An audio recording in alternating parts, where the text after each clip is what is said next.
Implausible Nature now has dice. That's right, you can get these awesome D6s made by our partner, Baron of Dice. These custom dice have the Implausible Nature logo on the 6 side and also come with square corners, which means they will roll more evenly than rounded corner dice.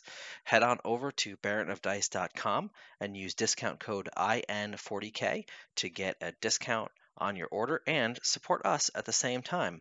Check out his full collection of dice for all your gaming needs with the link down in the description. Welcome to Implausible Nature, your home for all things Black Templar. On today's video, we're going to talk about the top 5 best characters for Black Templars. To start us off, we do have a couple of honorable mentions.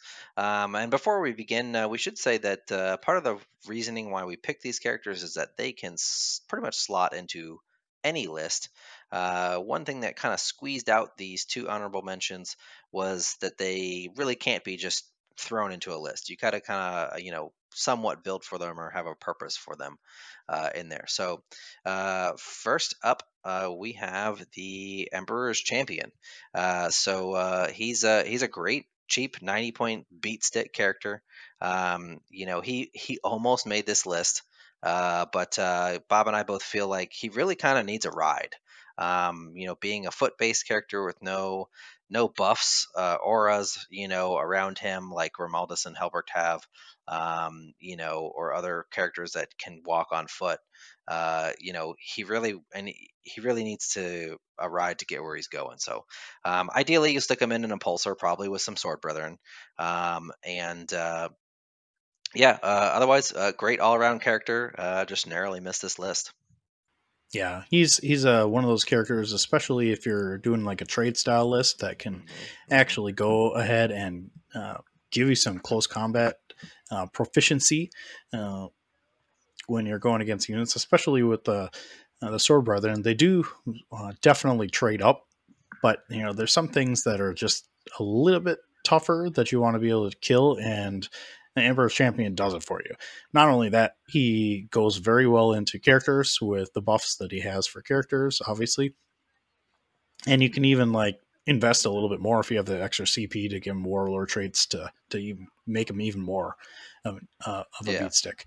He also forces your opponent to be very mindful of him when they charge your unit, because eventually your impulsor is going to go down or you're going to get out of it and you're on the objective. So presumably your opponent's going to come at you. So I have to play around with a 6-inch heroic invention, which the Emperor's Champion has. So that's kind of a big thing to kind of watch out for. Yep. And he strikes first if you are with characters, and then again you can give him a warlord trait to give him always fights first too. So and +1 attack. Yep, and +1 attack. So which with his stat profile is definitely worthwhile.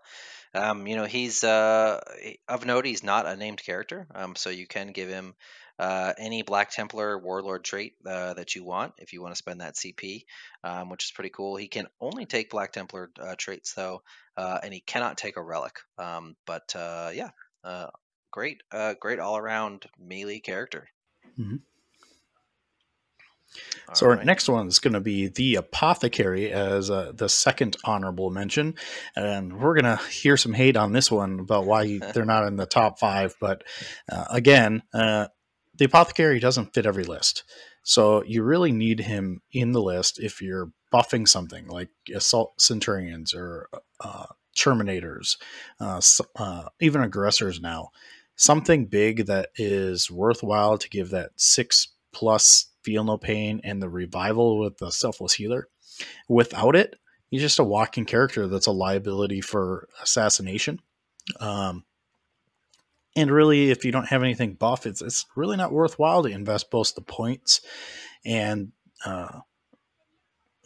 really invest that points in it, because he's really not going to give you too terribly much as far as buffs to large infantry squads. That's what Grimaldus does. He can stretch him for a big long conga line there, and I think Grimaldus is a more effective using that if you have the foot slogging. But if you're buffing or need to buff or protect a very large unit or something durable he's a great way to go. Yeah, absolutely. I mean, if you're taking Centurions, he's a must because he's the only way they can get that feel no pain, which is critical for them. And every time you resurrect one of them, they're quite expensive per model. So it's worthwhile to pay the extra points for him. If you're taking him, you're upgrading him with Selfless Healer and the uh, Chief Apothecary. So he's gonna cost you 95 points, depending on which version you take. So it's one of those things that, like, unless you're taking like a blob of like expensive models like Centurions, Terminators, even Aggressors, or maybe even Blade Guard vets, you're not. He's not worth taking. His aura range is very small. It's only 3 inches, so he's not really worth taking. Over Grimaldus. In my opinion, for that feel no pain. So. All right. So that is our honorable mentions. So let's get into the list proper. So starting us off with number 5 is going to be the Phobos Captain. Now, you're probably wondering, what are we watching here? Is this Black Templars? We're talking about a Phobos Captain? Yeah, because he's actually, and this has kind of been a thing for a long time, but it's even more of a thing now, with the way that our lists are being built, especially with, trade style list becoming popular for us, infantry heavy list becoming popular for us. He's great for a couple of reasons. Obviously, you lose out on the camo cloak for we're taking up hold most of the time. But the bigger thing about him is that he's got a 12-inch deny bubble, just like infiltrators, which helps a lot. And then you can arm him with Witch Seekers, which is hilarious because he has a 30-inch gun that's assault 1. So theoretically, you can advance him and still shoot if you needed to. But if you don't, if you can tag something within 30 inches, a witch preferably, um, he hits on 2s. So on a 2+, you're dealing D3 mortal wounds. And then if the gun deals any damage on top of that, it's damage 3. So, it's going to hurt if it goes through. It's only strength 4, but you're really taking it for those Witch Seekers, and that's what you're going to pair him with. Yeah, yeah, and it's a -2 AP on that. So Mm-hmm. if it goes through and you do the damage, you potentially take out a really important psychic character from your opponent right away. And for like armies that are like really reliant on it, demons or Eldar, Harlequins, things of that nature, or Chaos Space Marines with the sorcerers, like you can gimp their list really fast with one character. And the even better part of it is if you make them your warlord, they have access to the Phobos warlord traits, and which they can be really good. You can buff his gun if you want, but the one of the ones that I really like to take with him is Stealth Adept, which makes him untargetable if there's anything closer to the opponent that's shooting it or wants to shoot at him. Yeah, so he can stand in the open as long as there's something else on the board closer. It doesn't have to be within 3 of another unit. So that makes him able to conceal positions, especially if you're using other infiltrators. That he can conceal position around the board. You can use him to block sides of the board. Whatever you need to do, and he can disrupt your game.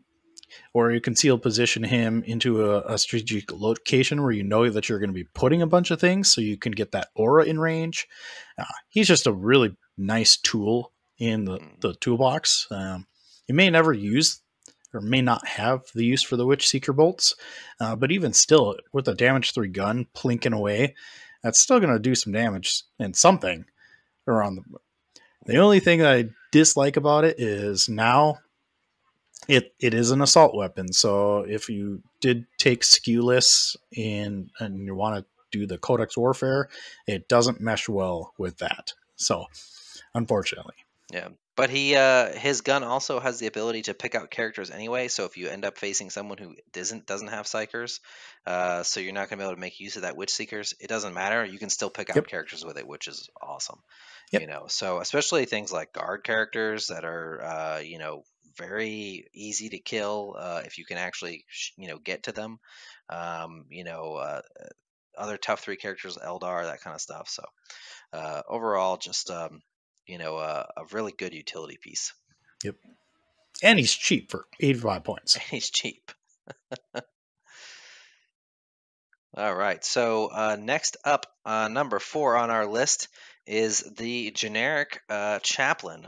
So now we're lumping a whole bunch of data sheets together here because they're literally all the same guy. It's just a matter of what kind of armor is he wearing? Is he have a jump pack? Is he on a Primaris on a bike? Is he a whatever foot guy? Like basically whatever flavor of chaplain that you want to take based on your needs of your list is going to achieve the same thing, right? And they come in a ton of flavors.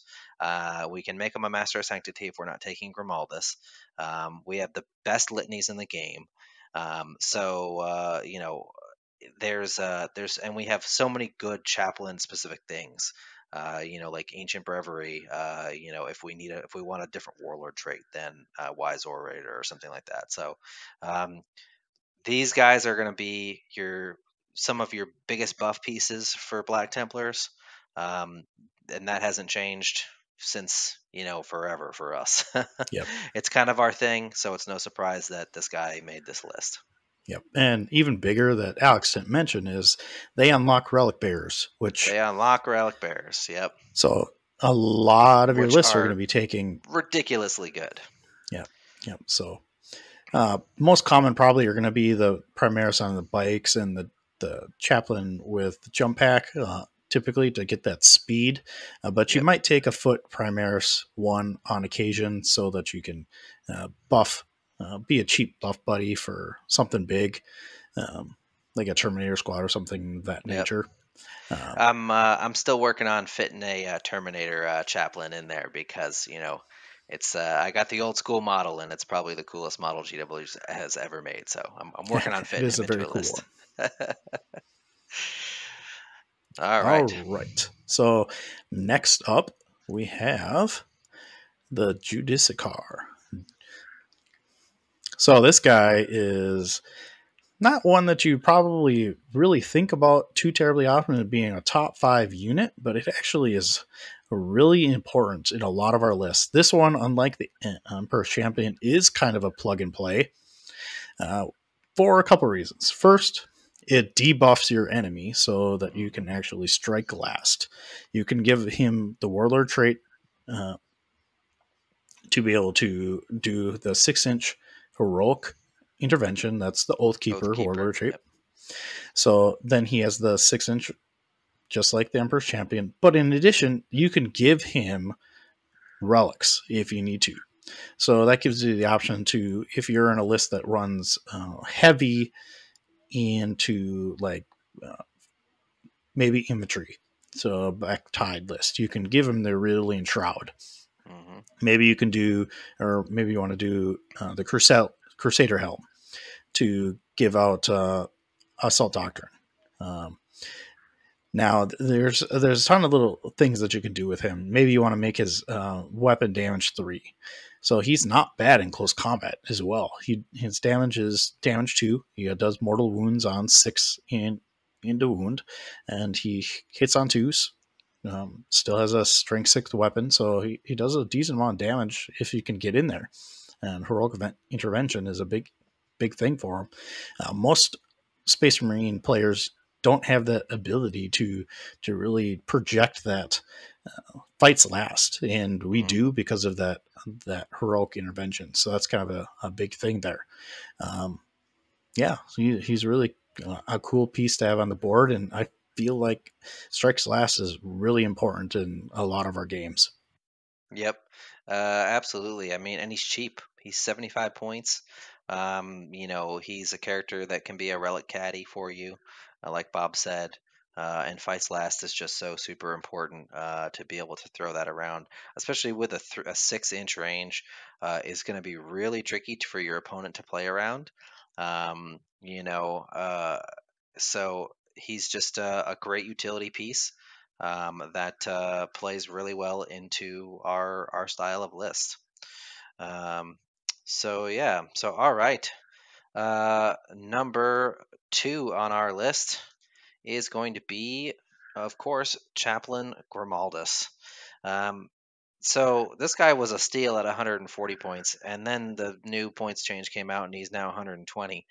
He's just stupid for his points. So he is a unit of 4 models, so he's not going to be riding in any transports because, who's going to buy an impulsor for 2 guys that honestly, actually, you can't fit 2 guys in a impulsor unless they're 2 other characters, which we're not going to do. So you're primarily going to take Romaldus if you have large blocks of infantry on the board. He can work in other smaller MSU based lists, but he really shines with large blocks of infantry, and that's because the way his auras work, right? So he has an aura that buffs advances from D6 to D3 plus 3, which you can still re-roll that D3, by the way, which is awesome. So we're going to get on average, 5.5 inches out of that advance roll, which is pretty amazing. And then he has another aura of a 6+ feel no pain to all core units. That means he can give it to Redemptor Dreadnoughts, which is the only way that they can get a feel no pain outside of Iron Hands. Yeah, and those 2 auras come from any model in the unit, and he's a 4-man unit, so you can really string him out and make an enormous bubble from that unit to really stretch out and hit multiple units. And then, of course, he knows 2 litanies. He's a master of sanctity, and he does recite them on a 2+, thanks to that last servitor. So overall, just an absolutely amazing buff character, and he's not terrible in melee either. And he comes back if he dies on a 4-up. Yep. And another thing that he does that not a lot of people talk about is he denies a power. Yeah. So that's another thing that he does, and you can give him the warlord trait if you don't have another spot, and he can do 2 plus will deny on a +1. Yeah, because his warlord trait is epitome of piety, so that gives a +1 and an extra deny. So he will get both at +1, which is amazing. I usually always make him the warlord. I face a lot of psyker, armies in my local group, so having 2 denies at +1 is pretty stellar for 1 CP. Yeah, you throw him down in the center of the board. Even within 24 inches, most of the important spell casting will be within that 24 inches, especially if they're like Grey Knights and they're trying to do their psychic action on their objectives, and you get them in the center of the board, and it's going to be a lot harder for them to cast that when he's around. Yep, absolutely. All right, and then our last slot here, number 1, it should be no surprise that it is the man himself, High Marshal Helbrecht. This guy's just he does it all. He's a chapter master. He gives the reroll 1 auras. He gives a +1 strength aura, and he's an absolute beat stick in melee as well. So he's for 140 points. You can't find a better buff/melee character, in my opinion. Yeah, he was pretty much 100%, almost always an auto take in most of our lists at 160 points. And now it's 140 points. And you're hard pressed to find a list that you are not taking him in. So I hope you've bought him and painted him already, because he should be pretty much in all of your lists. He's amazing for what you get. Obviously, you're getting the chapter master rerolls, you're getting the reroll 1s, the additional strength on anything within 6 inches, which is huge in infantry base lists. Especially it even has huge 80mm base. Yeah, he gets it a lot. I mean, he's even relevant with like Redemptors or other dreadnoughts, or even with like Terminators and such, to get them to strength 9. So they get that break point.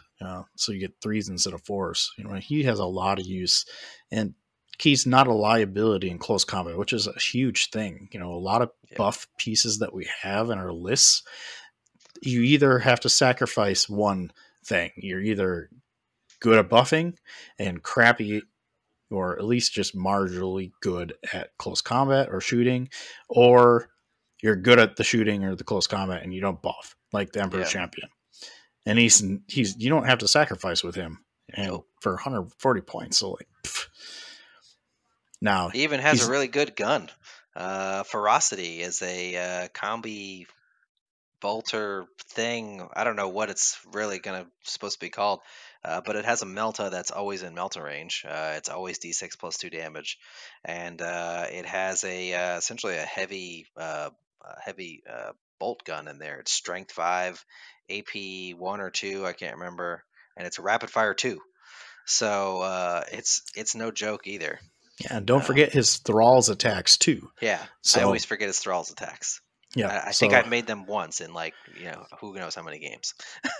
so 14 attacks in the sweep with him, or 7 basically power fist attacks at strength 3, plus the 2 thrall attacks. I mean, he just puts out a metric. Now he's no slouch as far as like defensive stack, the 2+ and the 8 wounds and the 4 up invul, but dedicated shooting. He has a big base. He's very easy to see. So you got to make sure you still got to keep a unit with him, or else he's going to go Yep. down fast. Yep. So, and he's got a dope model to boot. Yep. GW did a great job with that. So yeah, so that's our list, our top 5 and a couple honorable mentions. So let us know what you think. Are there any characters that we missed that you really like that you think that we should have included? What successes have you had with these characters? Let us know down in the comments. Don't forget to hit that like button and that subscribe button, and click the bell so you can get notified on all our latest content. Check out our Patreon. We've got a lot of great benefits. We're changing up our Patreon, so you'll see a lot of those new benefits coming soon. And check out our Discord as well. A lot of great folks in there. It's very active lately, with a lot of folks, posting every day with lots of great tactics and whatnot. So until next time, keep on crusading.